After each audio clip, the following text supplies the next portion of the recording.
So I'm going to try to put you in my shoes. Now, there is 25 years of context needed to understand how somebody can be murdered or killed by systematic failures, a mother telling stories at the doctors, and a neurological disorder that causes seizures, and a father that continues to spew crap to doctors and try to avoid responsibility while not having the ability to drive but having the ability to work with certain circumstances like not triggering seizures or having the ability to go to the emergency room when found bloody unconscious on the side of the road and getting paperwork on my seizures. Stuff like that is important, or I'm not allowed to work. Because if you think about it, let's say they think let's say that they think that my seizures are a demon in my soul, and I'm just faking it because the demon's making me bloody on the side of the road unconscious. Let's say that's the case, that the doctors are going along with that theory. A demon's inside of me making me bash my head against the cement unconscious, and then I'm pretending like I can't walk or talk, and my brain swelling is just something I can do. Let's say that that is what the insane doctors are going with. What would happen when I am on my way to work? I have a seizure from the flashing lights and cold. The stimulus causes me to go unconscious. Now I feel this horrible feeling on the way, too. So in the morning, I'm tortured. On the way, walking to work, I'm tortured. I know my life is being risked. I know a seizure is coming. I'm trying my best. I want epilepsy medication. I'm going to the neurologist. I want the help. I'm willing to do the work necessary. I'm doing the work during COVID to keep the town running. I'm doing the work necessary for Jesus Christ. I'm doing the work necessary for the state and towns I live in. I'm making the world a better place while getting hurt. So I know I'm risking my life by walking to work. But COVID is here. There are no buses. There are no taxis. And I'm an essential service worker. So when I have a seizure on the side of the road, what do you think happens? First, I'm left there for 3 hours until I can get home to a phone, call an ambulance, and get to the hospital. When I arrive at the hospital with head injuries, with blood on the side of my face, I'm not really able to speak and walking funny. Do you think the hospital gives me paperwork telling me maybe not to try to walk in the cold again? Do you think they excuse me from work? Do you think they write down possible seizure, we're going to keep for observation? No. They see me for 5 minutes and then release me on the spot. So I only spend an hour or two in the hospital. Now, after doing this to me over and over, they started playing games with me to try to get me to leave, like trying to keep me past when the buses run and then releasing me in the freezing middle of the night so I'll get hurt on the way home, and then when I have a seizure, I'm left there all night on the side of the road. Yeah, they did that to me. They released me too late. I missed the last bus.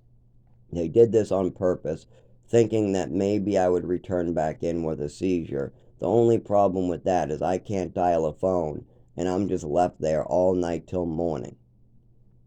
This has happened over and over and over and over.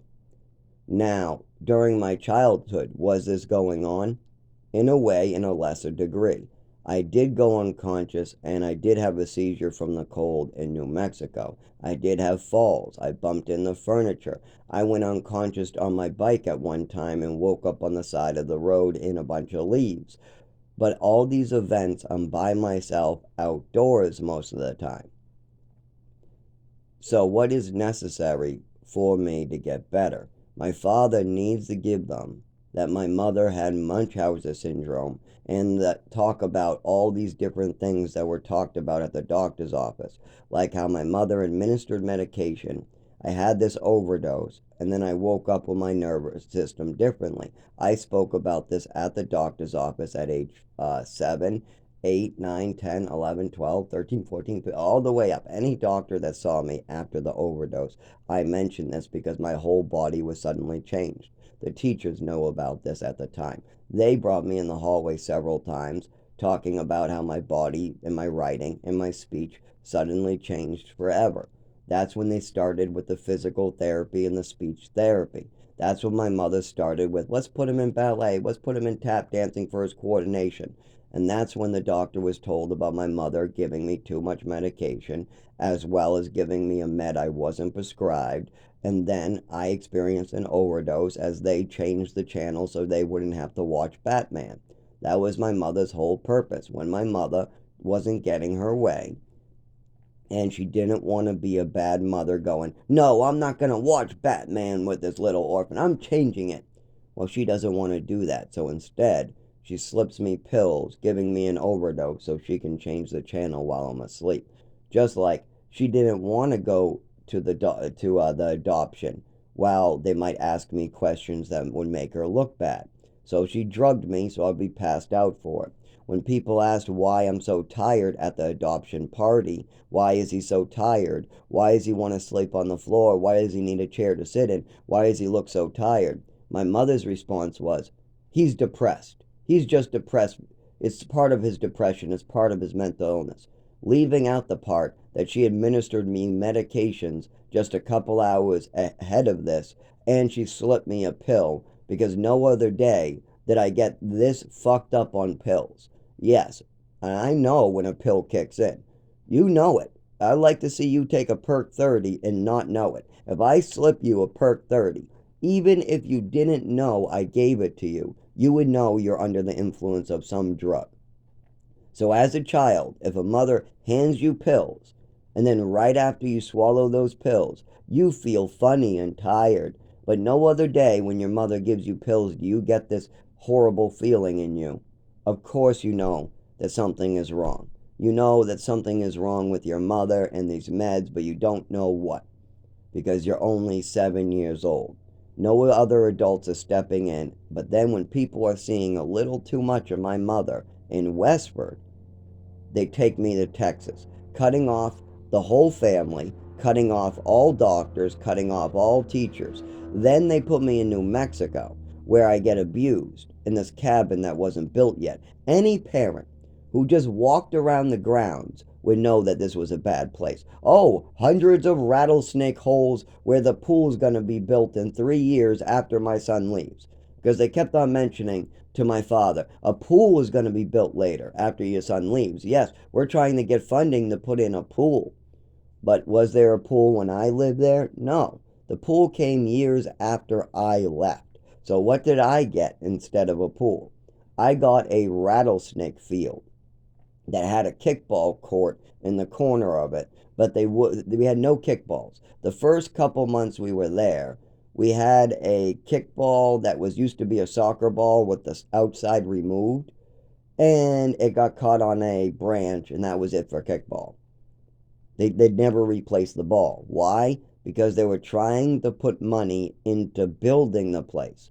They didn't have a teacher bought yet. They didn't have staffing bought yet. They didn't have balls. They didn't have bikes. They didn't have anything for us yet. All the money was going into new buildings, a pool, and trying to hire a teacher for the kids coming years after us. It was a fake it till you make it business.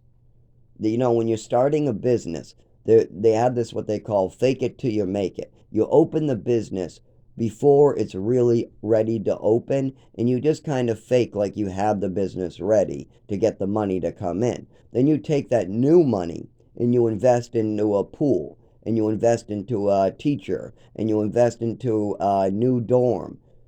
And then you have the building built because you have it properly staffed.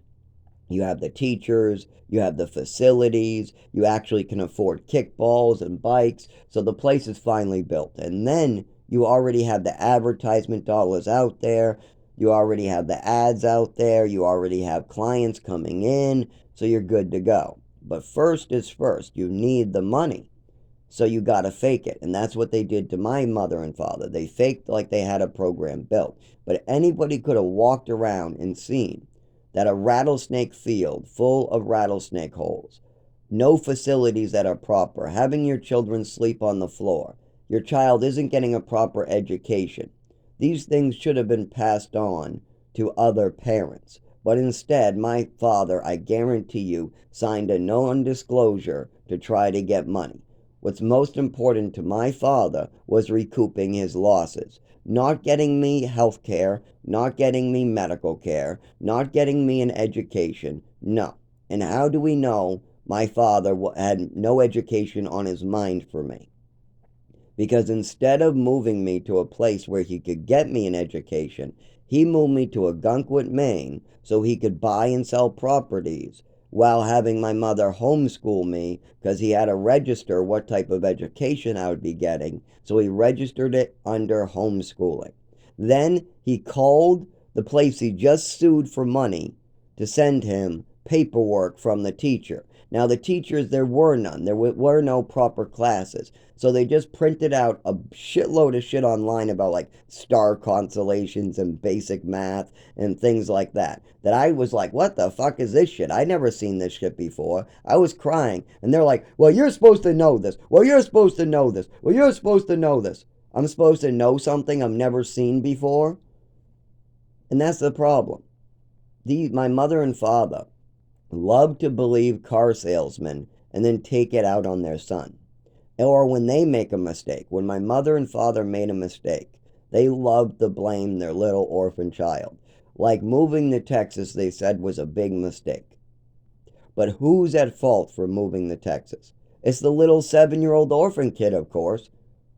Well, why would my father say that year after year after year? Why would he say it was my son's idea to go to Texas? He was the tiebreaker. It's his fault.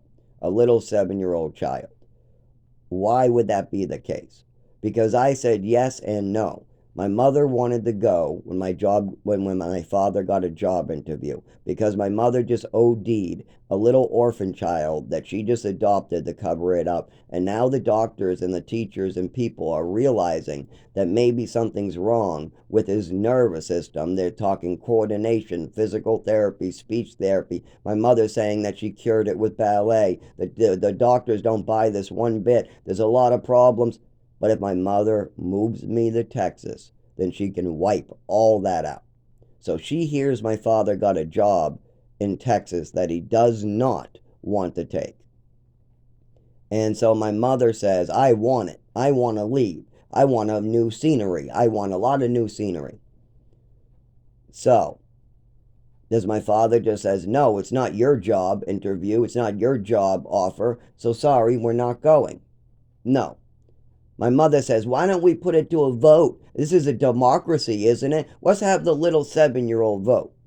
The one that she is drugging and influencing and brainwashing into believing that playing with matches means that he's burning the whole house down. That brainwashing shit. Yeah, this is the kid who you're going to get the vote off of. Of course, the mother's going to manipulate the child into saying yes. But let's see, what does the child say? I don't know, I don't know.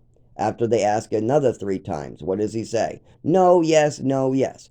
He gives a yes, then a no. No, I don't want to go. Yes, I do. It might be warm. No, no, no, they got wind over there. No, no. And I'm basing everything upon how cold hurts me. I just realized that cold is causing something terrible in me, and I can't move my body right after this overdose. I don't know what it means, but I don't like it. I know cold hurts now all of a sudden. Before, I could walk from one building to another with my head all wet. Now, after I met this adopted mother and she put some pills in my body, I can't. I walk funny, I talk funny, I move funny. I got to figure out what the fuck is wrong. So I start trying to figure that out. But Texas, isn't it warm there? I don't know. No, it's windy. No, I don't want to go. But my mother says yes. So yes, I do. Wait, no, I don't. So then my mother takes me to another room as I'm crying. I don't want to go. Could be windy and tornadoes. I don't want to go. And I'm crying. I don't want to go to Texas. Then my mother decides to have a conversation with me about how Texas is nice, it's warm, there's no tornadoes, and you should stick to your yes. You should stick to yes. So then I say yes. I come out of the room saying, yes, we can go to Texas. And I stick to it. I don't mention no again. And then I'm forever blamed for going to Texas. Then in Texas, they won't go along with my mother's fantasies. She has Munchausen syndrome. She's coming up with fantasy illness after fantasy illness. But the doctors in Texas really don't want to go with it too much. I mean, the psych doctors are willing to diagnose and say, oh, yeah, he's ADHD. Oh, yeah, he's bipolar. Oh, yeah, he's this. On my mother's reports, and the fact that I'm all whacked up. I'm all brainwashed, whacked up, and my mother tells me to say things and repeat them. You have this, and you need to say this at the doctor's. You have this, and you need to say this at the doctor's. You have this, and you need to say this at the doctor's. And if I don't do as my mother, when my mother says jump, I better jump, or there will be consequences. We're talking about epicac punishments, rulers to the face, upping medications, slipping me medications. We're talking about on Halloween drugging me so I can't go out. We're talking about drugging me to change the TV channel. We're talking about real pain and suffering over here. So when my mother says tell the doctor something, I better do it, or my mother will be really mad. And oh boy, my mother mad, it's not like she has a talk with you. No, it's more like she slips you pills when you're not looking. It's more like a week later she wants to send a message because she's mad at Tim, so she drags you into the room in front of her grandson, smacking you around with the ruler so that her grandson cries and has to see it. That way, he goes to Tim saying, Ma, she whacked Zach with a ruler. And then the nephew cries to the grandpa to please stop her from doing this, and the grandpa just goes, it must be another part of the fantasy, my wife says, and then ignores all these cries for help. The grandson is crying for somebody to stop this mother of mine. I'm crying, please stop drugging me, please stop hitting me, please stop hurting me, please stop cutting off my education, please stop cutting off my doctors, is basically what's coming out of my mouth in child words. You can see it in me. I'm losing weight. I might die from underweight. These meds are affecting me in every which way. My mother's slipping me meds, and she's not telling anybody she's doing it. I'm bringing this up, but nobody knows what it means. I can't I'm having epilepsy issues where I stare, I fall, I can't move my nervous system, and there's a couple different issues. One is whatever's wrong with my nervous system causes epileptic seizures here and there. They used to be 4 years apart and almost never. It would be like really strong stimulus, like when I'm riding my bike during fall and there's a cool breeze, I guess, or whatever. And I don't really know what caused the one on the bike. Probably from trying to push myself uphill. Because I was going kind of uphill, then it flattened out, then I went straight back to go uphill, and the next thing I know, I remember being on the side of the road. And I remember riding the bike, so it's not like I'm walking on the side of it. It's not like I'm struggling uphill. I struggled uphill. It was a little breezy. It's fall because I remember falling into leaves that are fall. Or maybe it was winter because those leaves stay there for quite a long time sometimes. But anyways, a lot of foliage on the ground when I woke up. I can remember that. And I'm a little bit cut up. But I didn't know what these things were until I had one in Lowell. And even if you don't want to talk about the seizures I used to have every 4 years, and now I have every year or so, if you don't even want to talk about that, we still have the problem every single day of my life where I get spasms. Like, I'll give you an example of my medical spasms I've had through my childhood and adulthood. As an adult now, when I'm working the registers at work, I will hit the buttons next to the button I want. I'll go and slowly go to hit the 2, and the 1 or the 3 will be hit instead. I'll go to hit the 0, and the 9 will be hit instead. I'll go to hit the 5, and the 6 or the 4 will get hit instead. And then I have to go press the back button. And then I have to try again and again. And this drives customers nuts that sometimes it takes me an extra minute to punch in everything. And they see me punching a lot of extra buttons. So sometimes they're wondering, my price was $2.99. It shouldn't be 20 buttons for $2.99. But I've had to redo it 3 times because of the spasms. But then if I take epileptic medication like Trileptal, gabapentin, Lyrica, CBDV, alcohol seems to work too. That's just the ones that I was able to find on my own throughout my travels of trying to find a cure. I also found that there's some plants that help, like chamomile, and oh crap, it's called. I don't use it often. Like I only tried this one once and twice. Uh, oh, actually, no, I tried it once in a bag mixed with chamomile, but it's called Ghost Pipe. I had a Ghost Pipe tea that ran out because apparently ghost pipes are super hard to cultivate. So there's not much dried ghost pipe out there for teas. But that chamomile ghost pipe tea I tried really helped too. So I've tried everything. As far as marijuana goes, I think it's the CBDV that really works in that because I've had a full spectrum CBD that was high in CBDV and it worked great. And I tried CBDV by itself and it worked great. So I've had a lot of CBDs that have did nothing too though. So I think it's the CBDV that seems to be working great because I had pure CBDV and oh my God, it was great. Pure CBDV was like a miracle cure. Well, with epilepsy medication like Triliptal. I don't like the controlled substance ones because I'm worried I'm going to take it for 4 years and then there'll be nowhere to go and I'll be stuck addicted to it or something. You know what I mean? How that works? You take the same med for 4 years straight, but then if the doctors don't have a plan for you to move on to another prescription or something, it stops working because of your tolerance. And there's only so many up doses they can go, so you got to have a long life plan here. So I'm very, very cautious not to take. Oh, and Ativan and all the diazepams work great too. All the diazepams. Every diazepam I've ever tried has been like a miracle cure as well. That's the big one. Diazepam, Triliptal, and CBDV added to Triliptal are probably the best I've been able to do. And it's hard for me to get doctors to prescribe these things because my father doesn't want doctors to know what happened to me. My father wants them to think it's all some fantasy red herring and I'm just a storyteller wanting attention. So while he's telling doctors that for 25 years with my mother, I'm trying to look for help to get better, and I keep on getting worse because they're going along with my mother and father said all around the country, but I don't get better, I get worse. Not once did I get better.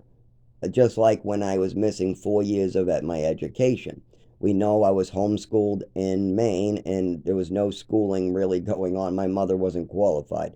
We had me in New Mexico getting no education. We had me redoing first grade. We had me reestablished in Texas to know what level I was at so they could continue with my education. And then shortly after they just got that finished, my mother takes me out of Texas, moves me to New Mexico. Then she takes me out of New Mexico, moves me to Maine. Then she takes me out of Maine, moves me to Chelmsford. So I'm missing a shitload of education from that. But do they explain that I have no learning disability more than any other kid? Because we know that before I met this mother and before Henry and Patricia, my parents, started making decisions for me, I was going at a normal level. But then things started happening, like my mother screaming at the teacher to hold me back while the teacher screams back, no, he graduated, he needs to go forward, he's doing fine on his grades, why do you want to hold him back? Because this Patricia is completely nuts. So we have a lot of that stuff going on. But when we're finally 12 years old and I'm back in Massachusetts, the state that loves to feed into my mother's mental health. She has Munchausen syndrome, what means she likes to make up illnesses of me and create illnesses in me so that she can be Mr. Mrs. Lovey-dovey, get attention.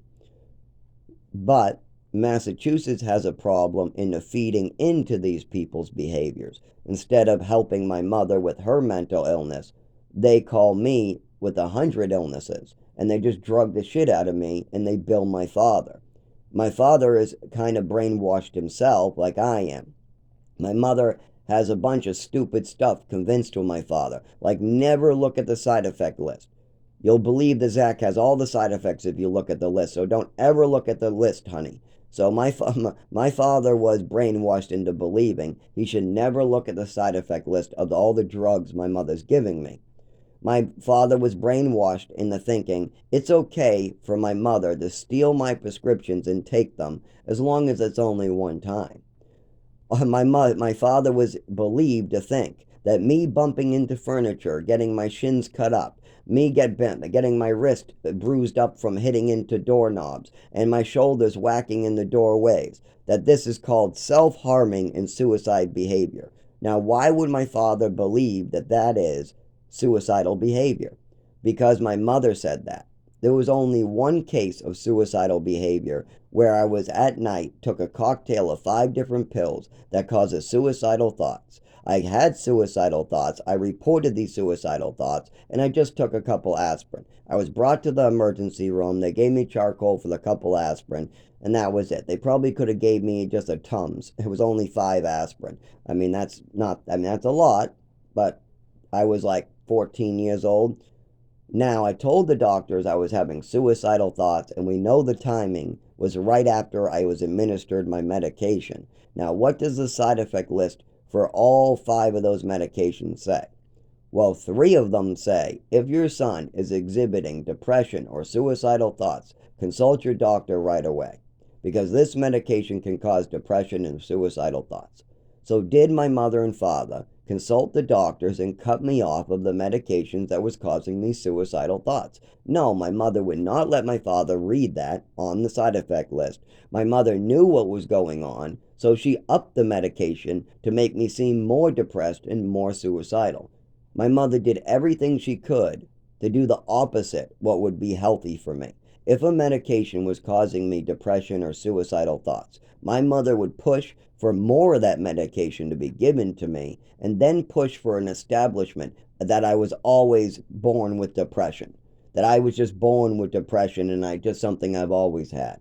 Meanwhile, what's really going on is my mother is having me drugged and not reporting the side effects that she already knows I'm having properly to try to confuse the doctors, and the doctors are more than happy to bill the fuck out of everybody, making themselves rich, while my mother feeds in the Munchausen syndrome, hurting me and causing damage to my body. And my father's over there in fairy tale land doing nothing about it. Even when my mother is smacking me in the other room with a ruler, throwing a shoe so close it could have taken out my eye, and the police are called, he still thinks I'm the problem. Did I throw a shoe at you, Dad? Did I pick up a shoe and throw it at your head, almost taking out your eye? Did I ever take a phone and throw it through my mother's head? When she called me a liar about something she knew was true, and I pulled out my phone saying I had a recording that she was lying through her teeth, she called me a liar, I called her a liar. We're at a standstill in a group with a state representative. So I pull out a phone claiming I have video recording of that day, of both of us. My mother flips out saying, don't play it, don't play it, don't you dare play that recording. Why?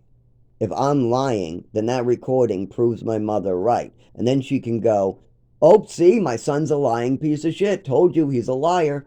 But instead, my mother will not let me play the recording. Why? Because she knows she's lying. But things like this would happen all the time. So when my mother screamed that I wasn't allowed to play the recording, she's calling me a liar because she's getting caught lying.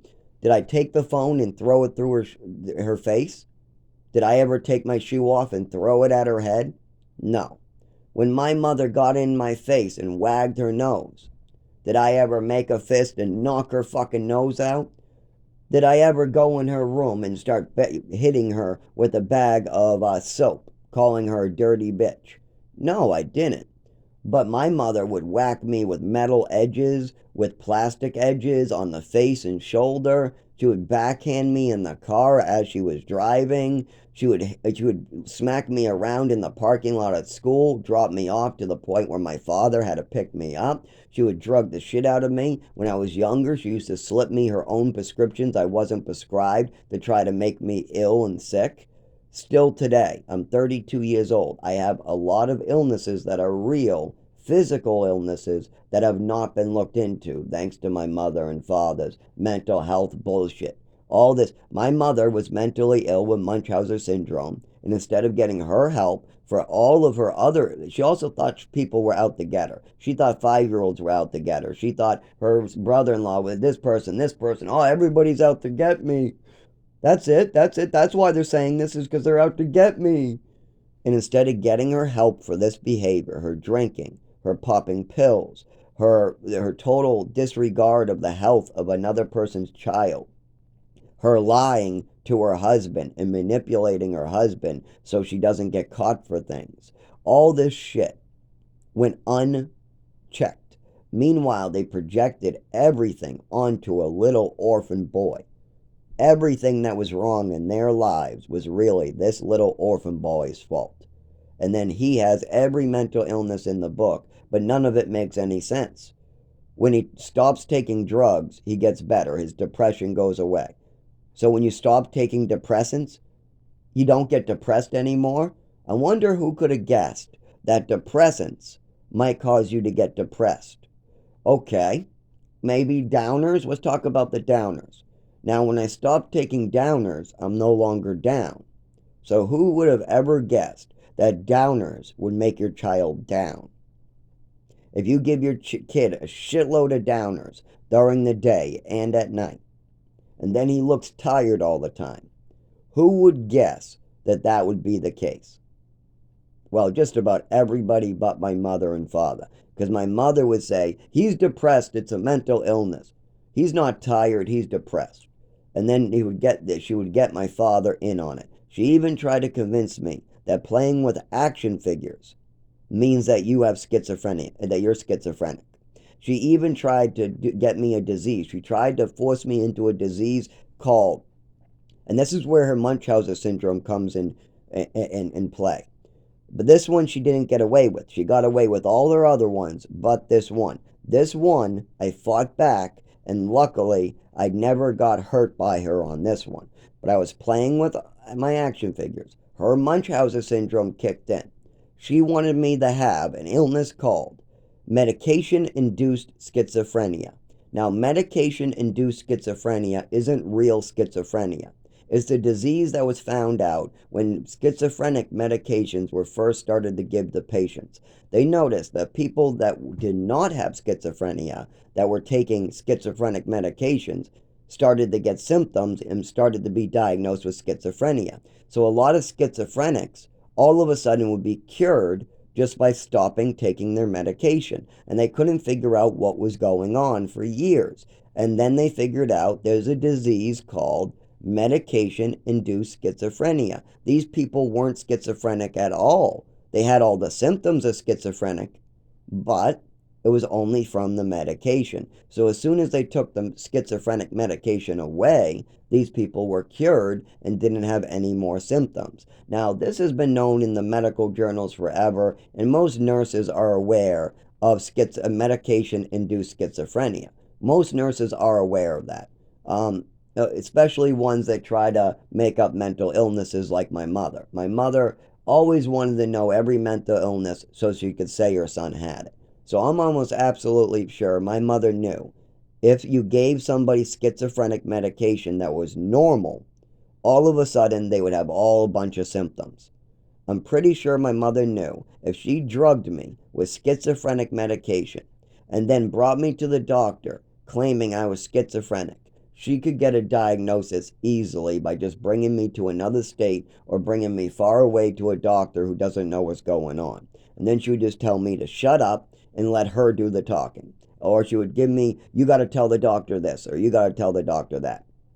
So she tried to convince me that playing with action figures means I'm schizophrenic and I need to ask the doctors for schizophrenic medication. When I asked her why, she came up with a bullshit thing. Well, because you're playing with action figures, that means you're hearing voices. I go, I'm not hearing any voices, Mom. The only voice I hear is in my head. Then she goes, well, why are you making them do voices? Because that's what kids do. You go, boom, boom, boom. Get to the copter. Boom. Okay, we got to save the day. Okay, jump out of the plane. It's on fire. Woo. Oh, no, I don't have a parachute. I'll give you mine. Action figures. Kids have action figures, 5 of them. Each of them are a different action figure. That's simple. But I only hear one voice, my own. But my mother tries to twist my mind around, wrap my mind in a knot, and tries to convince me that the fact that I'm playing with action figures means I'm schizophrenic. So I need to ask my doctor for schizophrenic medication. And if I do that, then I'll have medication-induced schizophrenia, and my mother will leave that part out while trying to get a diagnosis for schizophrenia. So if you can follow that, my mother had Munchausen syndrome, and she's trying to make your kid sick to the point where he looks schizophrenic and he'll get hurt for the rest of his life. She tried this with every disease in the book. My mother tried it with depression, bipolar, all of them. She started all the way in Westford with attachment disorder, bipolar. I am ADHD, and we all know that from the brain scans. That's where they put the stickers on your head. That's usually the brain scans for ADHD or for epilepsy, I failed one of them. In Lowell, they got to me quick enough where they were able to find an epileptic seizure on the brain scan. So we have one that's been recorded, but it's super hard because usually I'm just left outside for a day or hours, or they inject me with Ativan on the way. Something like that usually helps me. But 25 years of suffering because of this family that adopted me, and nobody has done a fucking thing. Nobody has done anything but try to hurt me more or blame me or victim blame. Well, it's your fault your mother tried to kill you. It's your fault your mother tried to drug you, and that could have been a result of your death. Yeah, you almost died on a pile of newspapers at age 7, but it's your fault somehow. Well, you moved to Texas and lost all your doctors and teachers. Well, you wanted to go at age 7, but no responsibility from my mother, father, the state, Lowell, Massachusetts, nobody. No responsibility there. I can take responsibility if my prostate gets enlarged. I can take responsibility if for some reason my hepatitis kills me. But the fact that I went down to get hepatitis treatment and I'm still playing games with doctors, the fact that I get nothing but games from doctors because of my mother's and father's decisions, that is their fault. I have never once misled a doctor in my life. But some of the stuff I'm saying is weird, unusual, or hard to explain. Or I misspeak and it's just hard to explain. Or the doctors misunderstand and then they add their own context to it. Like if I'm talking really quick, he's out of control. If I have a seizure on the ground, oh, he's flipping out is what his coworker said. But we have 3 other coworkers and a videotape that says it's a seizure. There's only one coworker calling it a flip out, and she's the one that was supposed to get written up in the morning. Yes, me as management said that in the morning Becky would be getting a report about her behavior. She was belittling a heavyset girl who looked like she was about to cry, and she was supposed to be leaving at 2, and now it's 2:02. So I stepped in and said, I will do the safe with you. I will stay an extra half an hour seeing as I'm management. But we're going to have a talk in the morning about your behavior with Becky. Because this girl looks sad. And then I walk away and this girl's flipping out. The beeping machine starts beeping. I'm trying to count money. And I end up having an epileptic seizure. I try to pull a phone out of my pocket. It doesn't even look like a phone. Looks like a metal thing from the bathroom. Oh, great. It's a freaking knife I'm holding to my ear. The one that some homeless guy left in the bathroom that I have to turn in. Great. Okay, well, put that on the counter. Where's my cell phone on my belt? Oh, no. I'm on the ground now. I can't speak. I have a cordless phone, but I barely can dial 911. What do? I hand it to the heavyset girl that's about to cry. She doesn't know what to do, so she hands it to the woman who's supposed to be getting written up in the morning. So these situations can be problematic because now I'm unconscious. I don't know what happens, but when I wake up, there's a door in my face, and my head feels like it's bloodied up again, just like from before, and my back hurts. Now I look around and I don't know what's going on because my vision is like going in circles now, probably a concussion and the seizure. And all I hear is this bitch trying to make up a story. Now luckily there's cameras. Thank God for cameras. But this cunt is just like another person I know called my mother. She's in trouble. She belittled a heavyset girl and she held her when it didn't have to. She's calling her names. I step in, but then I'm dealing with stress from her. I'm off, by the way, I'm 3 hours due for my epilepsy medication too. I'm supposed to be taking a Triliptal at 6. It's already way past 6. So, yeah, that's a problem too. It's like 7, 8 or something. It's already dark outside. Keep it that way. It's already dark outside, so it's way past 6. I'm trying to get out of there so I can get home and take my epileptic medications. Trying to take another one that I'm supposed to be taking for pain, and as well as it has an opiate blocker in it, so no opiates work in the first place. So the only painkiller I can take is from my doctor in low milligrams. We're talking about 4 long lasting milligrams. That's it. 4 milligrams in the morning, 4 milligrams in the afternoon. I take epilepsy medication called Triliptal, and if I can get CBD, I'm supposed to be taking CBD with that. And that's all just a stopgap measure until the doctors can get in some information from my father about my mother's syndromes and her illnesses and what she did to me. But instead, my father says, it's a fantasy, cut them off. No, and then the insurance won't cover shit, of course. Because they're like, well, this is a fantasy. We're not going to pay for treatment. And then the doctors are like, well, we're not going to drive all the way from Massachusetts to Rochester, New Hampshire, a 2 hour drive if this is just a fantasy. I mean, your son seems for real, and he got me to drive all the way up there by seeing me. And from what I can hear, I mean, this son of yours is realistic. He can take a damn lie detector test and pass it, for goodness sake. This guy is for real, for real, for real. But you guys seem kind of like avoiding responsibility, but I'm not going to waste my time because if we don't know either way, then I'm not going to waste my time because I see nothing on his paperwork about epilepsy, and all I see is a bunch of psych writing from his mother and you. So it's too much of a knot for me to get involved with. So I lose my doctor. My doctor goes, that's too much for me. I'm not going back up. This kid already got me to come up 2 or 3 times. He was definitely for real. But now that I've talked to the father, I'm not wasting my time on it. Now that I talked to the father and the father's new, and by the way, my mother passed away in 2011. But people think that my mother's still alive, and I'm just making that up. Why would they think that? Oh, because my stepmother, my father's new wife, keeps on pretending like she knows me somehow.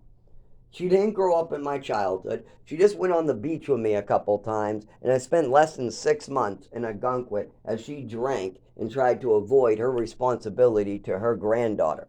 Me and my father, we have no responsibility to her grandkids other than we got married into it.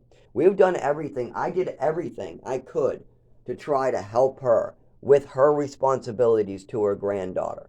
And instead, they belittled me. They called me downstairs and treated me like a sex offender for coming downstairs and getting grandma to go upstairs in the middle of the night because she's crying. Why? Oh, because I had no shirt on when I came downstairs and got them. Of course, it's 2 in the morning. I'm trying to sleep for work, and I got a little girl crying for 3 hours in another room that her mother's in prison for selling Oxycontin.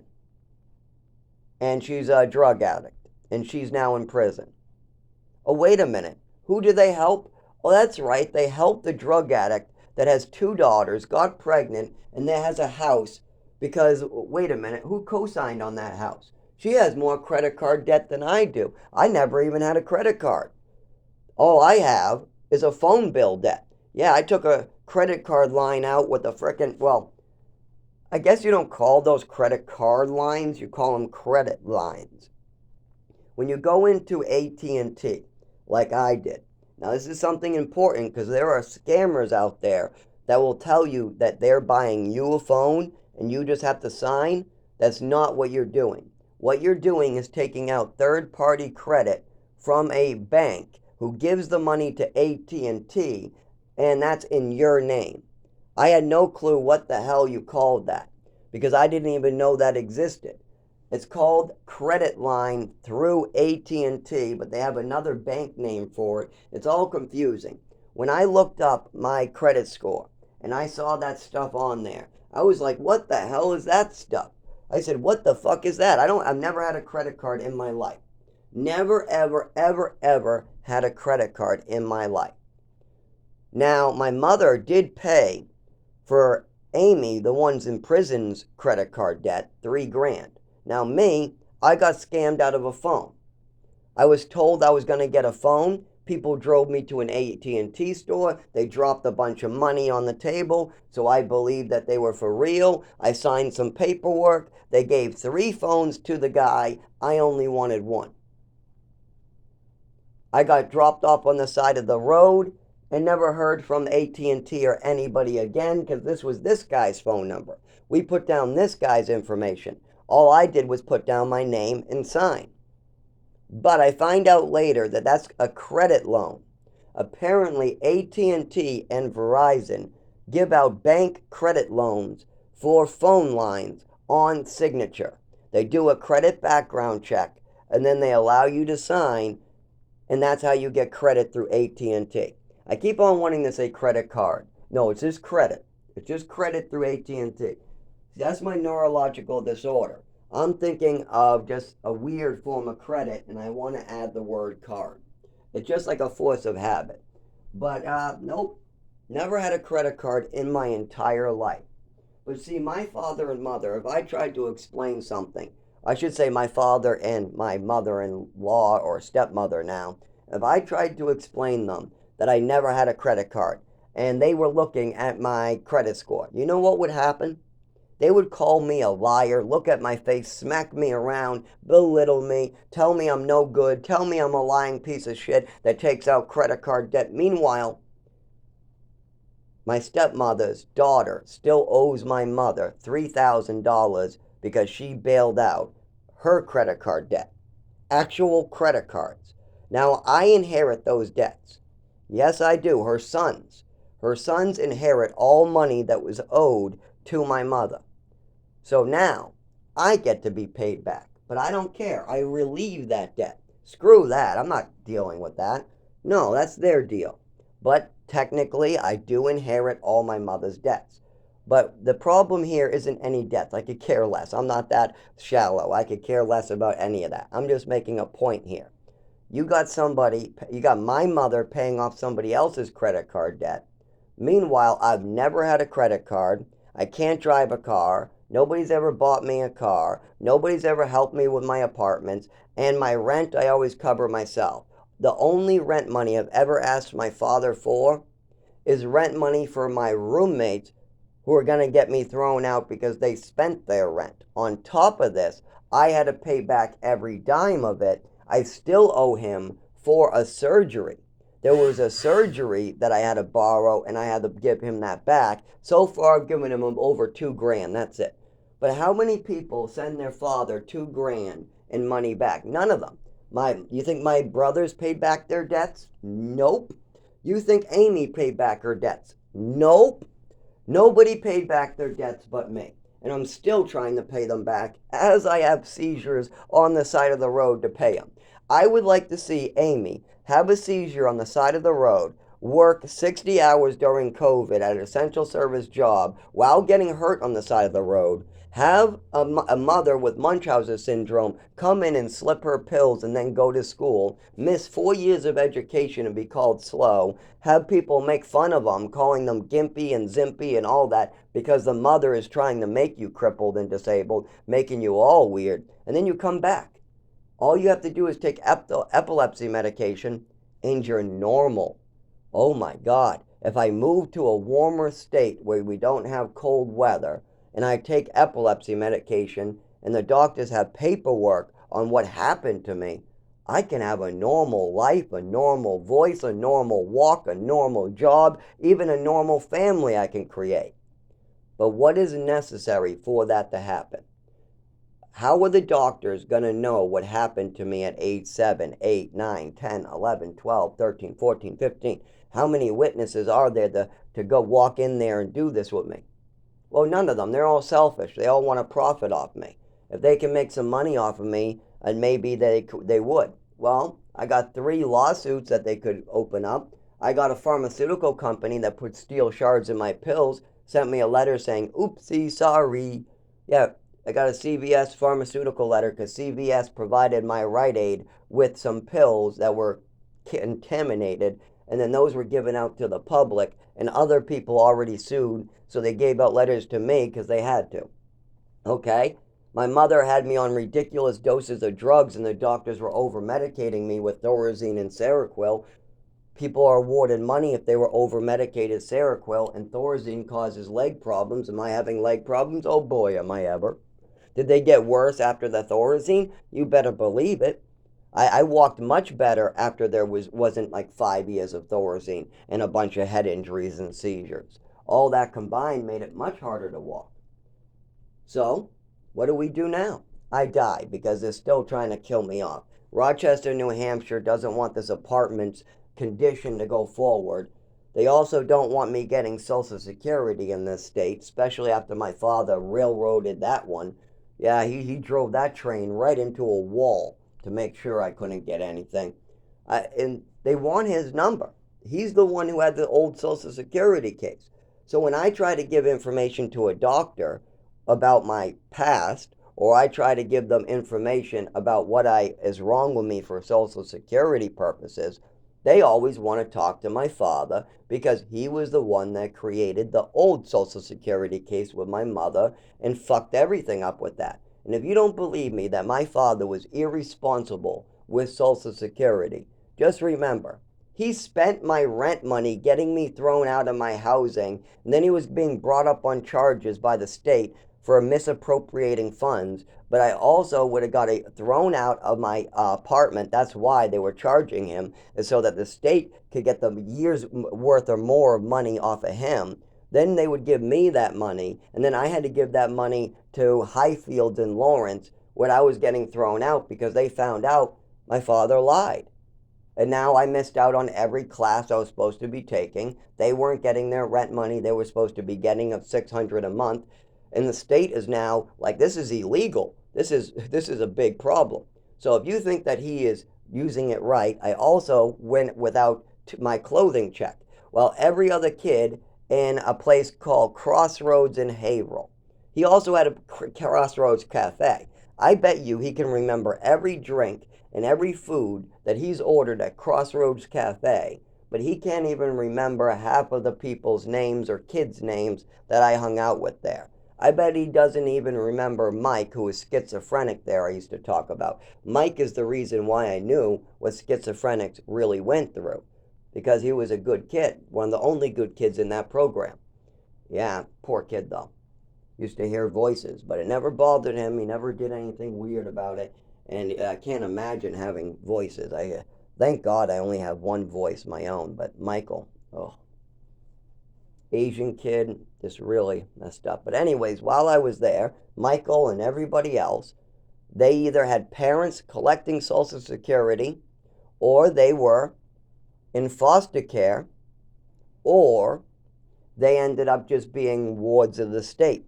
Those were the three categories. Now, 80% of them were wards of the state, and me and two others had a situation where we had adopted parents or foster parents that would check up on us. But most of the time, 90% of the kids, 80% of the kids were all just wards of the state orphans with no parents. Now, all the kids but me, every single kid in that entire program but me would go clothing shopping once a month.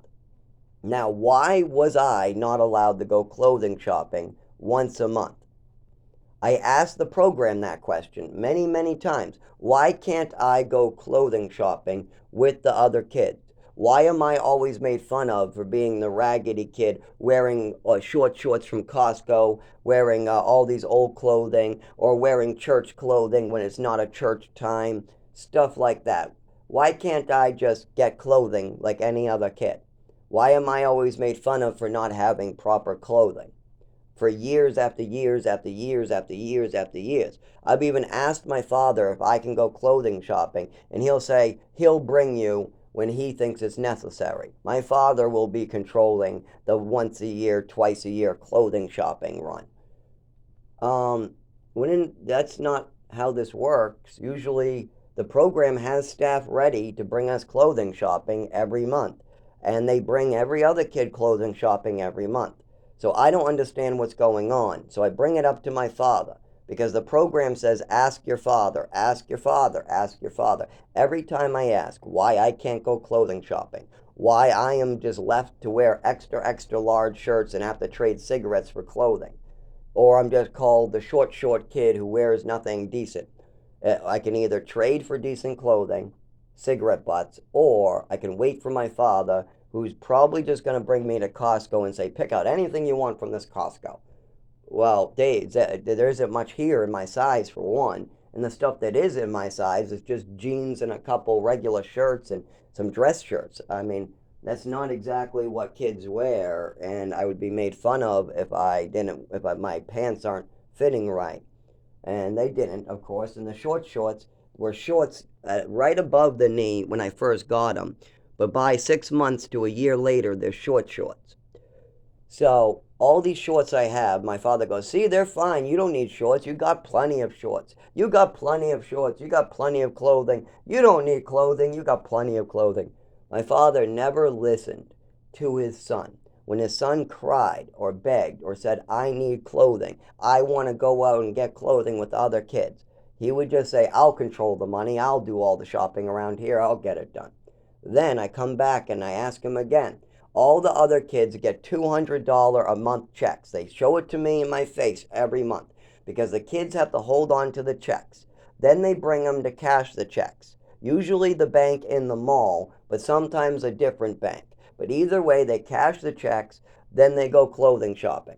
They go into the mall bank, they cash their checks, they go clothing shopping. They let me go one time, except for every kid wants to buy me clothing. I was told to say no, and I did say no. I said no, no, no. But every kid wants to buy me clothing. Every single kid felt bad for Zachary Newell because his family will not get him clothes. They get him clothes on Christmas and before school starts, but it's never anything really like maybe one or two clothing a year is something that is really kid-like. They bring him clothing shopping, but it's nowhere near a year's worth. And when Zach needs clothing in the program, in the middle of the year, like let's say August 20th, nope, sorry, you gotta wait until his clothing shopping at Christmas. So I asked my father why I can't go clothing shopping once a month with the other kids when they go clothing shopping. Why do I have to be punished to my room? And he says, you're lying. The other kids don't go clothing shopping with $200. And then he walks away calling me a liar again. That's not an answer, Dad. That's you dodging responsibility again. So, what was the real answer? Why did my father really let me go through that year after year after year in a program like that? If I was adopted, where was my clothing check? All the other kids every month got a clothing check. That's clothing every month for that child. So, where was Zachary Newell's clothing check for the month? Every month, where did Zachary Newell's clothing check go? Where did it go? Every month, every other kid got a clothing check. Where did my clothing check go? Well, I found out at about 1920 that my father was pocketing it and he was trying to act like an accountant saving money. Now, yes, he did spend more money on something like braces and a Herbst appliance. But all that other bullshit was all stuff my mother wanted that really hurt me. All the extra druggings, all the extra medication, even my mother slipping me pills, my mother trying to have me wear tutus and trying to get me to wear those different types of weird clothing, just really weird stuff. I mean, when I was taking ballet, my mother was asking me if I wanted to wear tights. I mean, I didn't want ballet. There was girls from my school in that ballet class. They told all the friends that were boys, all of us made fun of me. All of them. Because the older girls from 3 classes up went to ballet with me. So I'm getting made fun of. Well, why did I need ballet? So my mother could screw around with me some more. There was plenty of things she could have put me in, from art to basketball to anything. But instead, in Westford, her main concern was screwing with my mind and body. She had Munchausen syndrome and she wanted to make me disabled back in Westford. Then in Texas, she couldn't get her way. Things weren't going so well, so she moved me to New Mexico. They fucked with me good time up there. Then my mother brought me to Maine, tried to homeschool me, gave me a couple smacks, but that's about it. There was a light smack one time while we were in Maine. I also had a fall during fireworks because it was too chilly. The flashing of the lights and the noise all put together caused me to fall to the ground, cover my ears, and go, I want to go home. I want to go home. I want to get out of here. I want to go home. It kind of hurt my ear. I gotta go home. And they left me like that in pain until they eventually said, you always ruin our fun. Do you know you're the most difficult child? Well, why don't you just get me epilepsy medication and stop my mother from making up stories already? Oh, because she's having too much fun and it's easier to blame the orphan child. So, yes, that's why. My father wanted to keep the money every month. And then he was going to say, well, I bought him clothing for $200 during Christmas, and I bought him $400 in clothing for back to school. $600 in clothing is plenty. Except for we're in the 2000 era. We're not in 1982, Dad. We're not in 1982, and most of the clothing you bought out of that budget was a church uniform. You got me nice shoes, that are for church. Now that cost what, 40, 50? Okay. You got me nice dress pants,